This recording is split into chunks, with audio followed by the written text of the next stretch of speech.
വേനൽ കനത്തതോടെ ഹൈറേഞ്ചിലെ ഏലം കൃഷിയുടെ നിലനിൽപ്പ് ഭീഷണിയിൽ. ചൂട് വർദ്ധിക്കുന്ന സാഹചര്യത്തിൽ ജലസേചന സൗകര്യങ്ങളില്ലാത്ത കൃഷിയിടങ്ങളിലെ ഏലച്ചെടികൾ കരിഞ്ഞു തുടങ്ങി.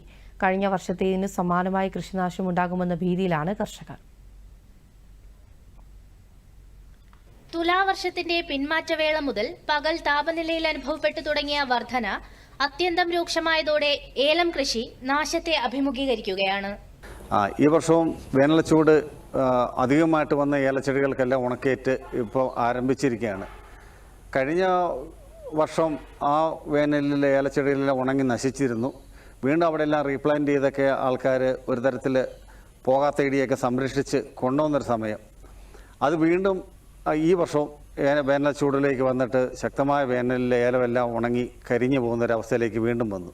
ചെടികൾക്ക് ജീവൻ നിലനിർത്താൻ ജലസേചനത്തിന് കൃത്രിമ മാർഗങ്ങൾ ആരായുകയാണ് ഉത്പാദകർ. മാർച്ചിലേക്ക് കടന്ന അവസരത്തിൽ തന്നെ ചൂട് ഇത്രമാത്രം ഉയർന്ന സാഹചര്യത്തിൽ മുന്നിലുള്ള 2 മാസം സ്ഥിതി എന്താവുമെന്ന ആശങ്കയിലാണ് തോട്ടം മേഖല. അപ്പോൾ ഞങ്ങൾക്ക് ഈ കൃഷിയും കൊണ്ട് മുന്നോട്ട് പോകുമ്പോൾ ഭയങ്കര ബുദ്ധിമുട്ടായി വന്നിരിക്കുകയാണ്.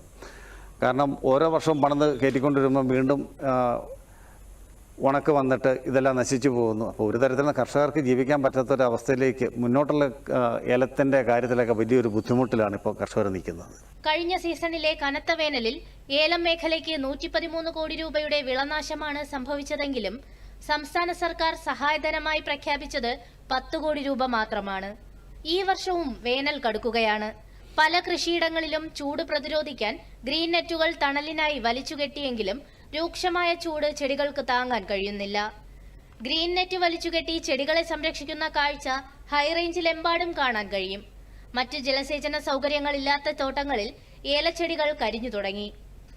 ഈ മാസം ശക്തമായ വേനൽ മഴ 1-2 വട്ടം ലഭിച്ചാൽ ഏലത്തെ പിടിച്ചു നിർത്താനാകും.